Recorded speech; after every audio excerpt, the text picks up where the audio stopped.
ऐकलत का? मधुराज रेसिपीला सबस्क्राइब करताना घंटी पण वाजवा, म्हणजे जेव्हा माझ्या रेसिपीज ऑनलाईन येतील तेव्हा तुमच्या फोनची ही घंटी वाजेल. टिंग टिंग. नमस्कार, मी मधुरा. मधुराज रेसिपी मराठीमध्ये तुम्हा सर्वांचं खूप खूप खूप मनापासून स्वागत. तर आता आपण खुसखुशीत आणि खमंग अशा गव्हाच्या पिठाच्या शंकरपाळ्या कशा बनवायच्या ते बघणार आहोत. गेल्या वर्षी आपण साध्या मैद्याच्या शंकरपाळ्या कशा बनवायच्या त्याही खुसखुशीतच होत्या, ते पाहिलं. यावेळेस आपण गव्हाच्या पिठाच्या कशा बनवायच्या ते बघूयात. तर त्यासाठी काय करायचं, साखर घ्यायची, अर्धा वाटी साखर आणि अर्धा कप दूध. तर इथे कपचं मेजरमेंट मी वापरते, पण कप नसेल तर वाटी, जे छोटे बाउल घरामध्ये असतात ते तुम्ही वापरू शकता. आता ही साखर आपल्याला मेल्ट करून घ्यायची आहे आणि त्याचबरोबर हे दूधही थोडंसं गरम झालं पाहिजे. तर इथे तुम्ही बघू शकाल साखर व्यवस्थित अशी मेल्ट झालेली आहे आणि दूधही बऱ्यापैकी गरम झालेलं आहे. उकळायची गरज नाही आहे, उकळी काढायची नाही आहे दुधाला. साखर मेल्ट झाली, दूध हलकंसं गरम झालं की गॅस बंद करायचा, गॅस चालू ठेवायचा नाही. खूप उकळतं दूध असेल तर दूध नासू शकतं, फाटू शकतं तूप घातल्यानंतर. आता यामध्ये अर्धा कप तूप घ्यायचं. तर आपण इथे समप्रमाणात सगळे जिन्नस घेतले आहेत. अर्धा कप दूध, अर्धा कप साखर आणि अर्धा कप तूप. आता हे तूप आपण मेल्ट करून घेऊयात यामध्ये.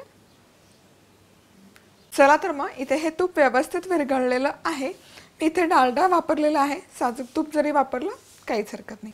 या मिश्रणामध्येच आपण गव्हाचं पीठ घालणार आहोत. तर जेवढं बसेल तेवढंच घालायचं, वरनं आणखी पाणी वगैरे घालायची गरज नाही आहे. साधारणपणे 2.5 ते 3 कप गव्हाचं पीठ व्यवस्थित ॲब्झॉर्ब होतं या मिश्रणात.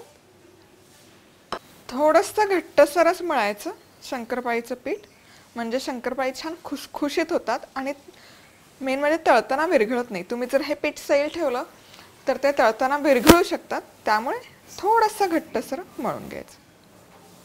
आता हा घट्ट असा गोळा मळून झालेला आहे गव्हाच्या पिठाची शंकरपाळी बनवण्यासाठी.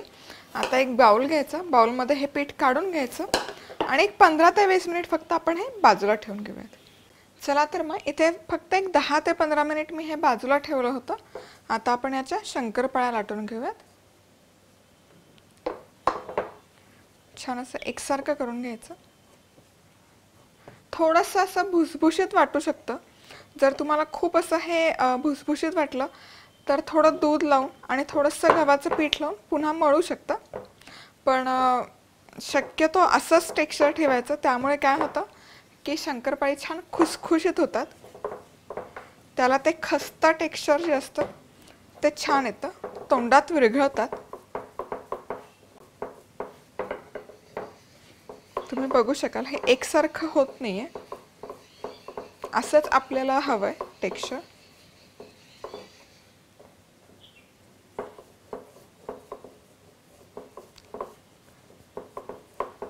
थोडंसं जाडसरच ठेवायचं.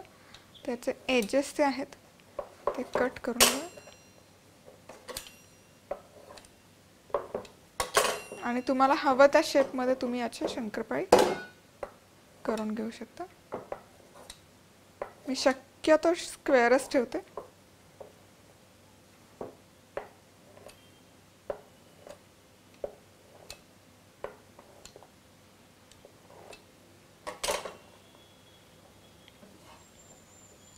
प्लेटमध्ये काढून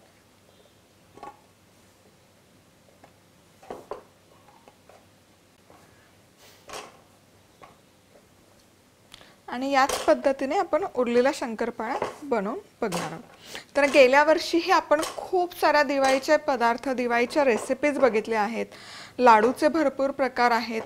रव्याचे पाकातले लाडू, स्टीम केलेले लाडू, बर्फीचे प्रकार आहेत, नमकीनमध्ये खूप सारे प्रकार आहेत. तर नक्की बघा, तुम्ही बघायला विसरू नका. त्याचबरोबर दिवाळी स्पेशल पदार्थांची प्लेलिस्टही आहे, ती पण तुम्ही फॉलो करू शकता. हे असं टेक्स्चर असणं खूप नॉर्मल आहे, यामुळेच त्याला ते जरा शंकरपाळीला फ्लेकी टेक्स्चर जे एक्सपेक्टेड असतं ते येतं.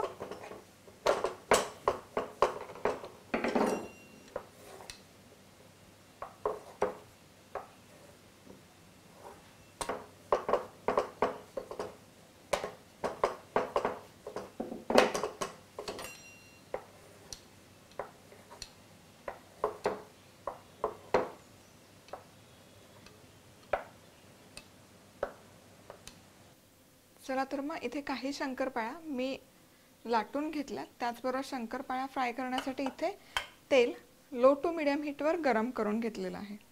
आता यामध्ये शंकरपाळी सोडायच्या, एक आधी तळून बघूयात ती विरघळती आहे का नाही। ती जर परफेक्ट बाहेर आली तर मग पुढची बॅच आपण तळून घेऊयात। आणि लो टू मीडियम हीटवरच तळायची शंकरपाळी कायम, म्हणजे ती आत बाहेर व्यवस्थित अशी एकसारखी खरपूस तळली जाते। हाय हीटवर जर तुम्ही तळलीत तर मग बाहेरनं लाल रंग येतो पण आतमध्ये ती कच्चीच राहते। त्यामुळे शक्यतो लो टू मीडियम हीटवर शंकरपाळी तळायची कायम।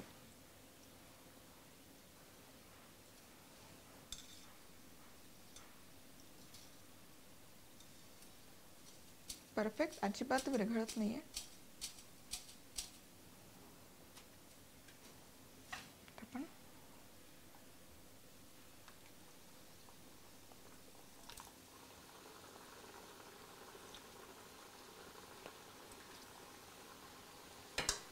आणि एकसारखं मिक्स करत राहायचं,